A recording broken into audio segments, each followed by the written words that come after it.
Говорит Москва. Работают все радиостанции Советского Союза. Сначала МКС, потом орбита Луны, потом Луна, потом жизнь покажет. 70 метров, скорость 0,47. Мишень в центре ВСК. Ребята, по той телеметрии, которую мы получаем, у нас замечаний нет. Так что все нормально. У нас тоже все в порядке по данным корабля. Движение плавное, мишень практически в центре. Есть включение с СВП. Состояние транспарантов штатное, штанга выдвинута, защелки выдвинуты, крюки открыты. Наблюдаем станцию. Отчетливо видим на экране. Мишень в центре, кресты собраны. 20 метров, 0,13. База АЭР. Сейчас вас немного покачает по крену. Хорошо. Мишень практически в центре, кресты собраны. Стыковочный узел чистый.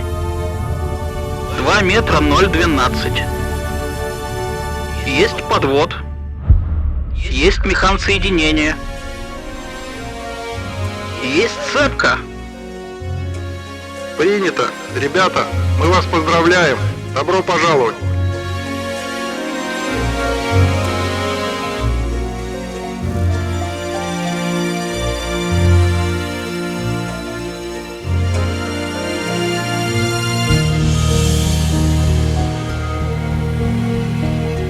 Контакт снят, расходимся.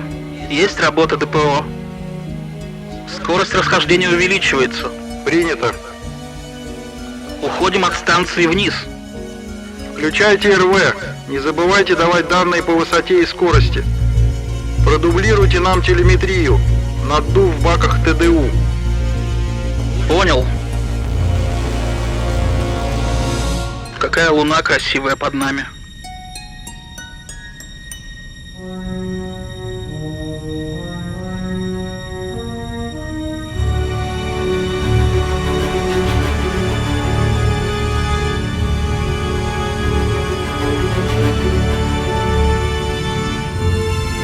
Нас вызывает база Богуславский. Переключаюсь. Добрый путь.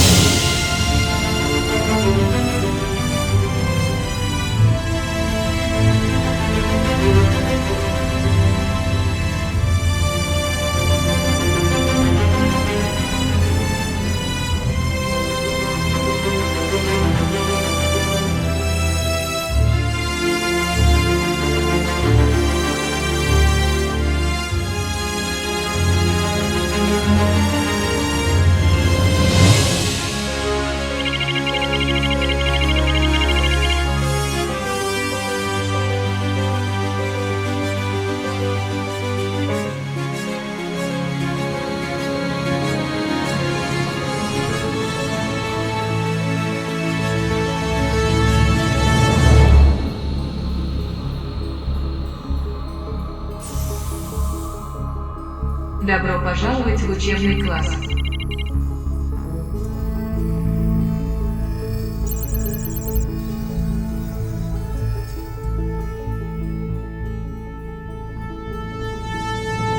Здравствуйте!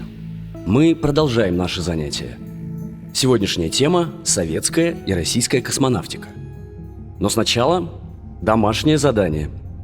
Давайте вспомним, как космонавтика зарождалась. Маша, ты готова? Добрый день, я готова. Отлично. Выводи на экран свою презентацию.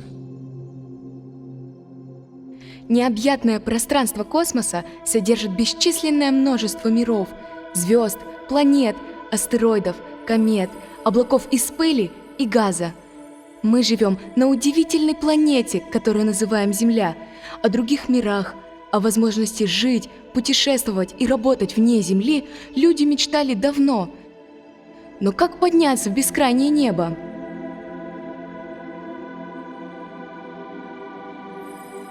Мечтатели придумывали разные фантастические устройства для полета в космическое пространство.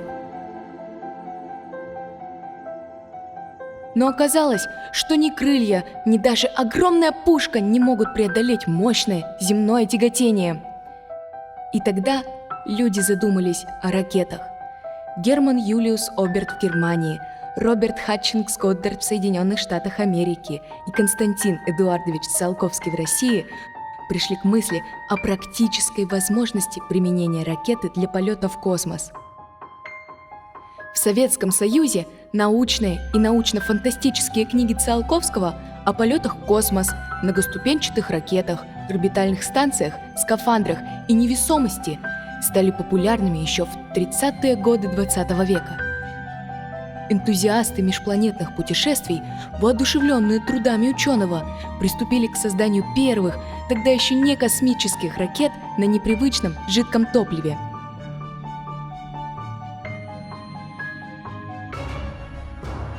В создании ракетной техники вырвалась вперед нацистская Германия. На секретном военном полигоне Пенинг-Юнде под руководством немецкого конструктора барона Вернера фон Брауна производились боевые ракеты Фау-2, которыми нацисты во время Второй мировой войны обстреливали Англию. Именно Фау-2 оказались первыми устройствами, вырвавшимися за пределы земной атмосферы. Во время испытаний в 1944 году такая ракета поднялась на высоту 188 километров. Образцы ракеты Фау-2 и техническая документация, а также некоторые немецкие ракетчики в конце войны оказались в распоряжении победителей, частично в Советском Союзе, частично в Соединенных Штатах Америки. Инженеры, как советские, так и американские, начинали с освоения немецкой техники. Немецкий конструктор, в прошлом штурмбанфюрер СС фон Браун, приступил к работе в Америке. Работу над советскими ракетами возглавил замечательный советский конструктор Сергей Павлович Королёв. Хорошо. Сережа, продолжай, пожалуйста. В 1957 году началась уникальная международная научная программа «Международный геофизический год». Ученые многих стран мира впервые развернули совместные комплексные исследования нашей планеты и околоземного космического пространства. Было объявлено, что готовятся к запуску первые искусственные спутники Земли. Мало кто сомневался, что первым полетит спутник из Америки, но все получилось иначе. В августе 1957 года в Советском Союзе прошло первое в истории успешное испытание межконтинентальной баллистической ракеты Р-7. Советские инженеры создали свою, новую оригинальную конструкцию, уже никак не связанную с немецким наследием. Ракета стартовала на новом полигоне Тюратам в Казахстане, будущем космодроме Байконур, и достигла Камчатки. По тем временам это была самая мощная ракета в мире. Уникальная конструкция позволяла запускать одновременно 4 двигателя боковых блоков первой ступени и двигатель в центральном блоке второй ступени. Достигалась невиданная мощность 20 миллионов лошадиных сил. Маша, ты хочешь дополнить? Я прочитала, что на торжественном заседании, посвященном столетию со дня рождения Константина Эдуардовича Циолковского, создатель новой ракеты Сергей Королёв сказал: в ближайшее время с научными целями в СССР и США будут произведены первые пробные пуски искусственных спутников Земли. Хорошо. Сережа, пожалуйста, продолжай. Поздним вечером 4 октября 1957 года двухступенчатая ракета Р-7 впервые в истории достигла первой космической скорости и вывела на орбиту вокруг Земли искусственный спутник. Это было беспримерное достижение советской науки и техники. Так началась космическая эра человечества.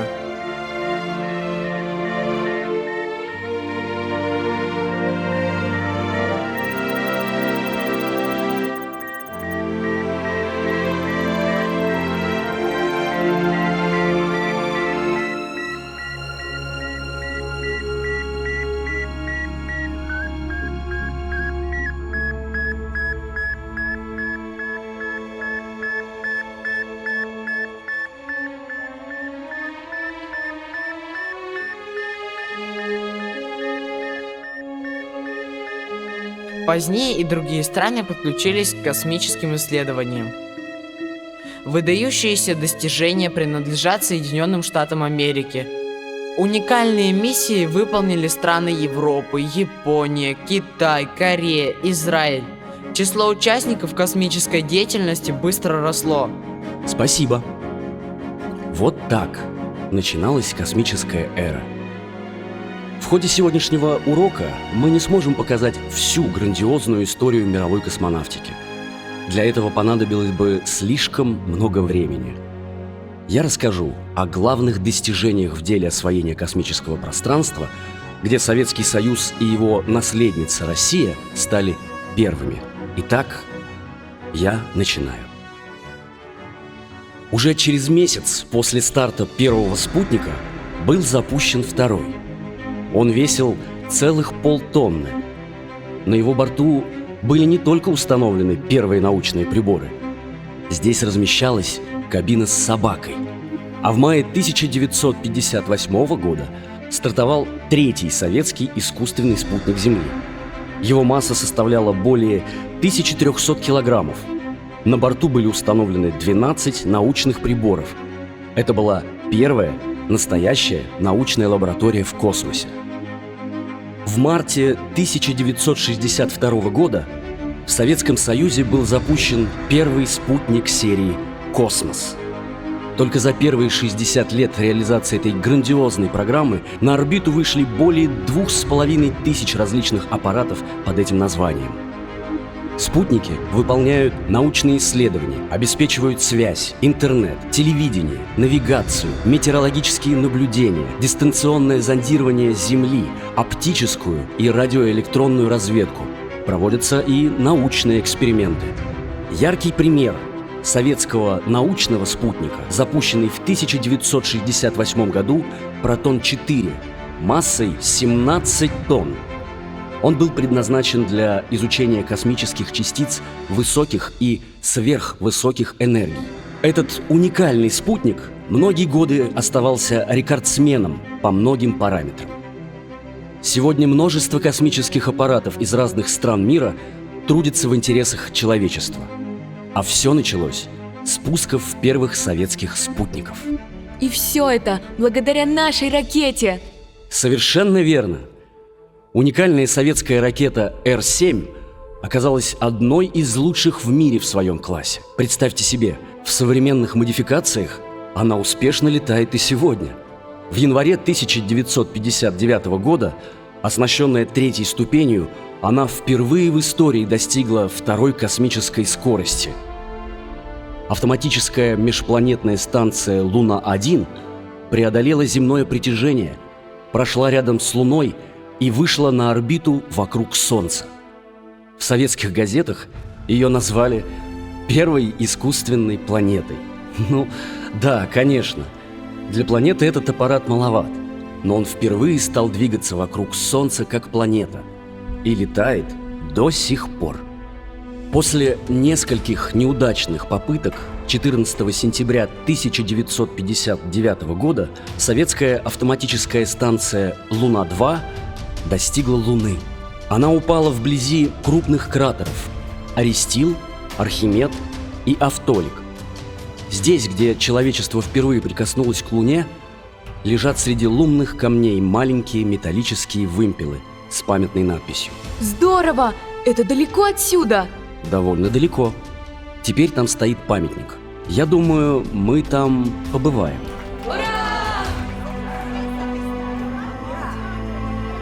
Во время первого в мире перелета космического аппарата на Луну в Соединенных Штатах Америки находился с визитом тогдашний лидер нашей страны Никита Сергеевич Хрущев. Он подарил американскому президенту Дуайту Эйзенхауэру точную копию советского вымпела, доставленного на Луну. Это был символ того, что наша страна уверенно опережала Америку в космосе. В октябре 1959 года следующая советская автоматическая станция «Луна-3» впервые получила снимки обратной стороны Луны, которая никогда не видна земным наблюдателям.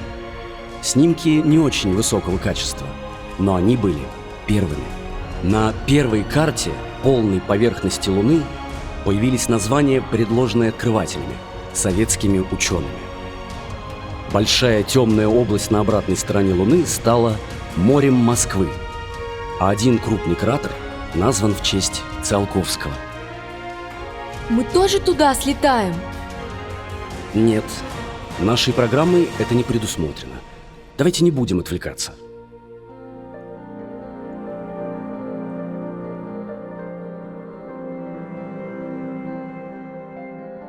Первая мягкая посадка на Луну тоже была выполнена Советским Союзом, хотя решить эту непростую задачу удалось не сразу.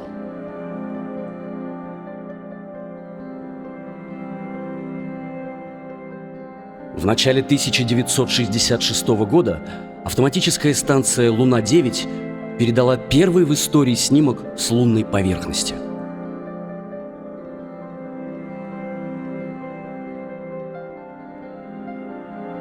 А первым искусственным спутником Луны стал советский аппарат «Луна-10».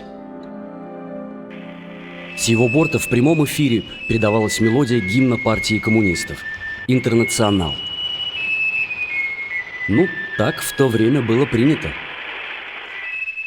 В напряженной лунной гонке с Америкой Советскому Союзу удалось первыми осуществить облет Луны и вернуть на Землю спускаемый аппарат, летящий со второй космической скоростью – более 11 километров в секунду. Эта сложнейшая техническая задача впервые была решена аппаратом «Зонд-5». Его запустили с помощью новой мощной советской ракеты «Протон» осенью 1968 года. Ракета была создана под руководством выдающегося советского конструктора Владимира Николаевича Челомея.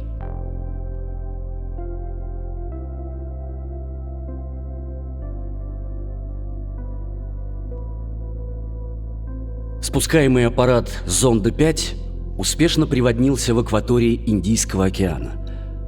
Первыми в истории живыми существами, облетевшими Луну, оказались две черепахи. Значит, первыми лунными космонавтами стали русские черепахи? Да, только они называются среднеазиатские. На борту еще были семена разных растений, а также мухи-дрозофилы. В Советском Союзе собирались отправить 2 космонавтов вокруг Луны на аналогичном корабле, но этот проект так и не был реализован. Зато советским инженерам удалось с помощью автоматического аппарата привезти на Землю образцы лунного грунта. В конструкторском бюро под руководством Георгия Николаевича Бабакина была создана посадочная платформа Е-8. Установленная на ней ракета с возвращаемым аппаратом доставила на Землю 100 граммов лунной породы. Этот уникальный эксперимент, выполненный автоматической станцией «Луна-16», был повторен позже еще 2 раза.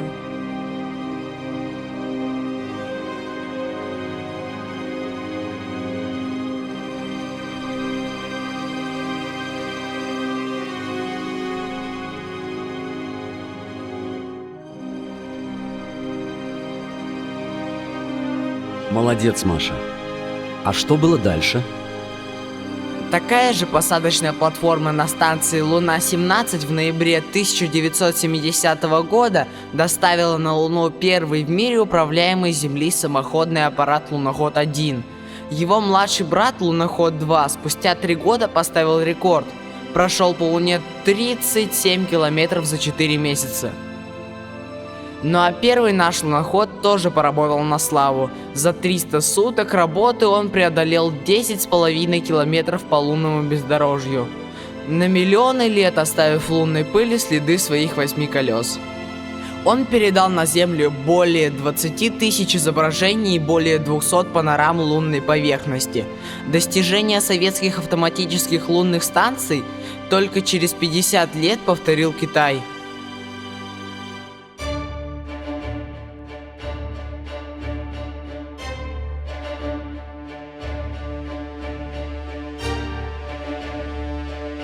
Верно. Но не только Луна стала целью советских ученых. В феврале 1961 года Советский Союз отправил первую в мире межпланетную станцию в сторону планеты Венера. Был зарегистрирован рекорд дальней радиосвязи – более 2 миллионов километров. Советские межпланетные станции поставили серию рекордов. Венера-3 стала первым в мире аппаратом, совершившим перелет на далекую планету. Туда, как и на Луну, был доставлен памятный вымпел. Станции Венера с номерами 4, 5 и 6 первыми выполнили прямые измерения химического состава, давления и температуры газа во время спуска на парашютах в плотной атмосфере Венеры. А аппараты Венера-7 и Венера-8 впервые передали информацию с раскаленной поверхности планеты. Советские автоматические станции нового поколения стали самыми тяжелыми в мире. Их масса достигала почти 5 тонн.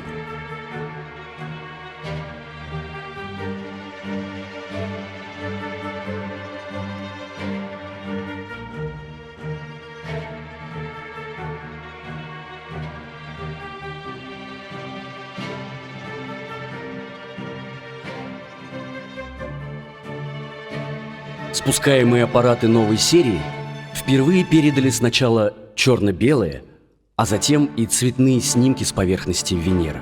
Повторить это достижение никому не удавалось на протяжении многих десятилетий.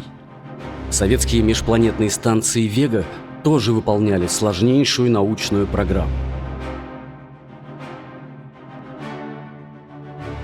Помимо доставки на Венеру первых в мире аэростатов с радиопередатчиками и новых спускаемых аппаратов, станции отправились на перехват кометы Галлея и передали на Землю снимки ее ядра с близкого расстояния.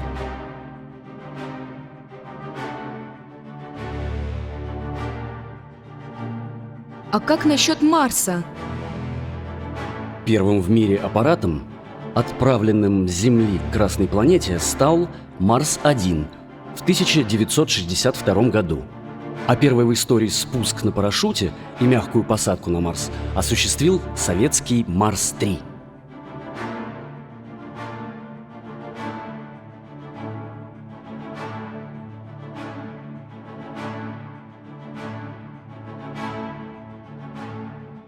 Огромный вклад внес Советский Союз в пилотируемую космонавтику. Под руководством Сергея Павловича Королева был создан первый в истории человечества космический корабль «Восток», способный доставить в космос человека. Корабль прошел сложные испытания. Сначала стартовали несколько кораблей-спутников аналогичной конструкции, подготавливая будущий перелет в космонавта. На одном из таких кораблей впервые в мире слетали в космос и благополучно вернулись на Землю знаменитые собаки Белка и Стрелка. О, мы про них знаем! 12 апреля 1961 года состоялся первый в мире полет человека в космос. Советский летчик-космонавт майор Юрий Алексеевич Гагарин на корабле «Восток» совершил один виток вокруг Земли и благополучно приземлился. В это время в обзоре прямо видна земля. Была очень хорошо земля, резкая, как раз ни облачности не было. В складке местности видно, лес видно где, реки большие, вот, или там была, где-то в этом районе, или Тысь. Большая река, видно хорошо, там острова. А тут увидел я горизонт, звезды. Просто они немножко четче на этом черном фоне, такие светящиеся точки. Очень красивый горизонт. Видно такой нежный ореол вокруг Земли. Именно Советскому Союзу удалось осуществить вековую мечту человечества. Город ликовал. Вы знаете, я такое видел только тогда, когда видел своими глазами еще мальчишкой 9 мая, День Победы. Праздновалась вся страна. Вот то же самое я видел тогда. И это было здорово, понимаете? Спустя 4 месяца космонавт Герман Титов выполнил суточный полет на корабле «Восток-2», совершив 17 оборотов вокруг Земли. Это было время, когда каждый новый полет советских космонавтов становился мировым достижением. В 1962 году с интервалом в сутки стартовали два новых корабля «Восток-3» и «Восток-4». Они были с высокой точностью выведены на близкие орбиты. Космонавты Андриан Николаев и Павел Попович видели корабли друг друга через иллюминаторы. Совместный полет продолжался около 2 суток. А еще через год были снова запущены 2 советских корабля подряд. И снова достигнуты уникальные результаты. На «Востоке-5» Валерий Быковский совершил 5-суточный полет. Его рекорд продолжительности одиночного полета в космическом корабле не был превзойден в течение многих десятилетий. А на борту «Востока-6» в космос отправилась Валентина Терешкова. Первая женщина в космосе. Да, ее полет, как и полет Юрия Гагарина, навсегда войдет в историю человечества.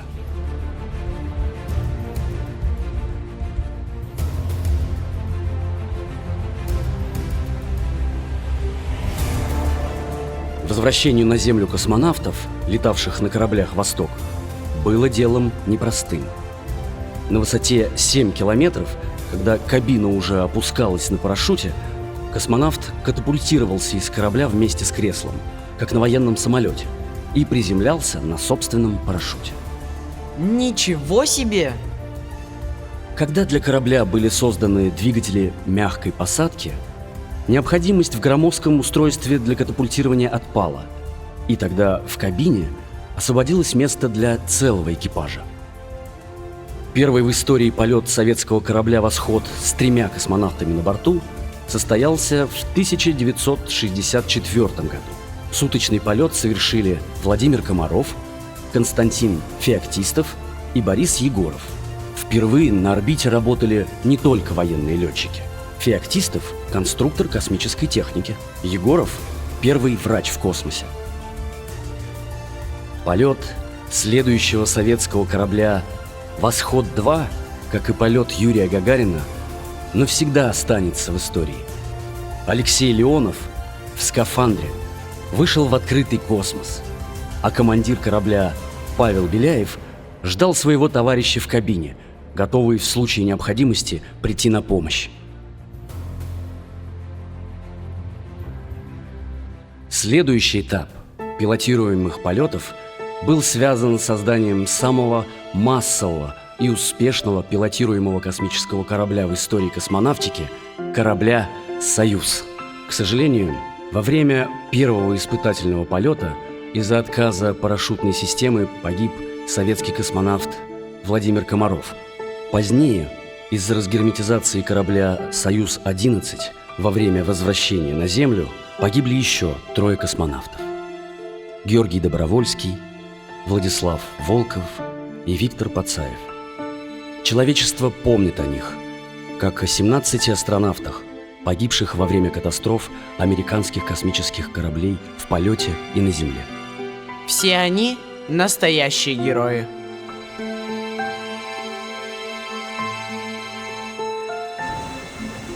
Но «Союзы» научились летать и продолжают успешно использоваться до сих пор.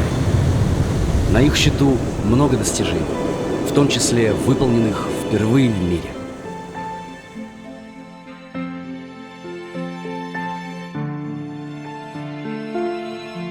В 1968 году 2 беспилотных «Союза» осуществили стыковку на орбите, а на следующий год это сделали космонавты, выполнив стыковку в ручном режиме. После стыковки космонавты Алексей Елисеев и Евгений Хрунов надели скафандры, открыли люки бытовых отсеков, вышли в открытый космос и перешли из корабля «Союз-5» в «Союз-4». Их командиры Владимир Шаталов и Борис Волынов контролировали эту операцию, находясь в неразгерметизированных спускаемых аппаратах своих кораблей.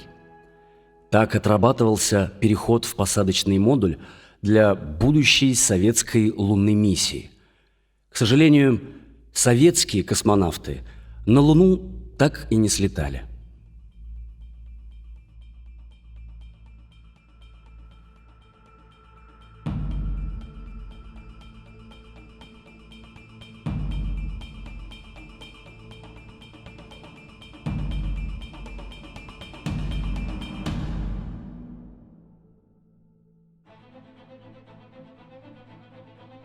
На кораблях «Союз» был выполнен уникальный эксперимент, который до сих пор не повторен. В течение 2 суток были запущены 3 корабля «Союз» с номерами 6, 7 и 8. В космосе впервые оказались сразу 7 космонавтов. На корабле «Союз-6» впервые в космосе были выполнены экспериментальные сварочные работы. А на «Союзе-9» был поставлен рекорд длительности полета. Андриан Николаев и Виталий Севастьянов 18 суток работали на борту космического корабля. В 1971 году Советский Союз открыл эпоху долговременных орбитальных станций. На орбиту ушла первая в мире долговременная станция «Салют». На ней экипаж впервые работал в течение целого месяца.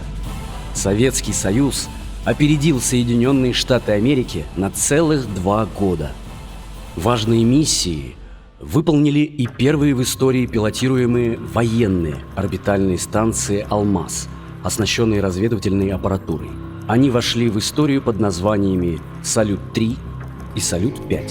Советские станции стартовали одна за другой. Первая в истории орбитальная станция «Салют-6» с 2 стыковочными узлами впервые обеспечила длительное непрерывное пребывание экипажей на орбите. Корабли «Союз» доставляли на станцию космонавтов, а грузовые корабли «Прогресс» привозили топливо, воду, воздух, продукты и оборудование. Люди учились подолгу жить и работать в космосе. Первый в истории выход женщины в открытый космос выполнила Светлана Савицкая, работавшая на станции «Салют-7». Ну, а вершиной советской пилотируемой космонавтики стала знаменитая орбитальная станция «Мир». Она проработала на орбите 15 лет. Здесь работали более 100 космонавтов и астронавтов из разных стран. Совершенно верно. Станция «Мир» продолжала работать и после распада Советского Союза. Эксплуатацию станции взяла на себя преемница СССР Российская Федерация. На «Мире» был поставлен абсолютный рекорд длительности космического полета. Российский космонавт Валерий Поляков работал на борту 437 суток подряд. Это было великолепное достижение. В конце истории Советского Союза был создан уникальный ракетно-космический комплекс, сверхтяжелая ракета «Энергия» и орбитальный самолет «Буран». По ряду параметров «Буран» превосходил американскую систему «Шаттл». Увы, проект «Энергия» «Буран» прекратил свое существование вместе со страной, где он был создан. Да, очень жаль. Действительно, жаль. Но гигантский опыт, накопленный советскими и российскими инженерами во время эксплуатации орбитальной станции «Салют» и «Мир», оказался востребованным в новом проекте Международной космической станции. Соединенные Штаты Америки совместно с Российской Федерацией, Европейским космическим агентством, Японией и Канадой много лет успешно работали на борту МКС. Как и прежде, новые современные модификации трудолюбивых союзов надежно привозили сюда международные и российские экипажи и возвращали их на родную землю. Россия сохранила космические традиции Советского Союза. Успешно функционируют современные спутники. В космосе непрерывно работают российские космонавты. Немногие страны владеют собственными технологиями пилотируемых полетов. И Россия – одна из этих стран. Продолжаются пуски с российского космодрома Байконур на территории Казахстана, из космодрома Плесецк в Архангельской области. Развивается и наш современный космодром Восточный. У России великое космическое прошлое, поэтому мы уверенно смотрим в будущее. В России, как и раньше, создаются и уходят в небо новые ракеты и космические аппараты.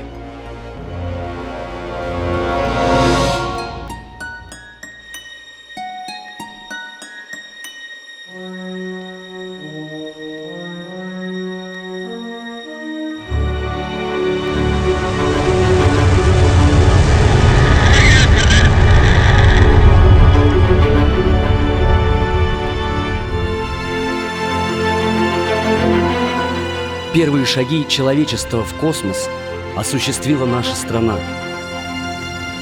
И этот факт навсегда сохранится в памяти человечества.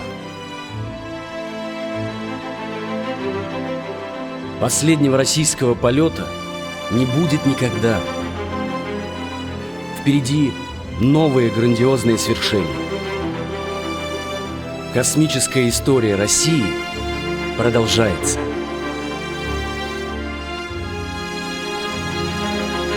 И понимаешь, что все-таки, наверное, как велико то, что нас объединяет на Земле, и как ничтожно то, что нас разъединяет. Вот это чувство, которое не покидает во время полета.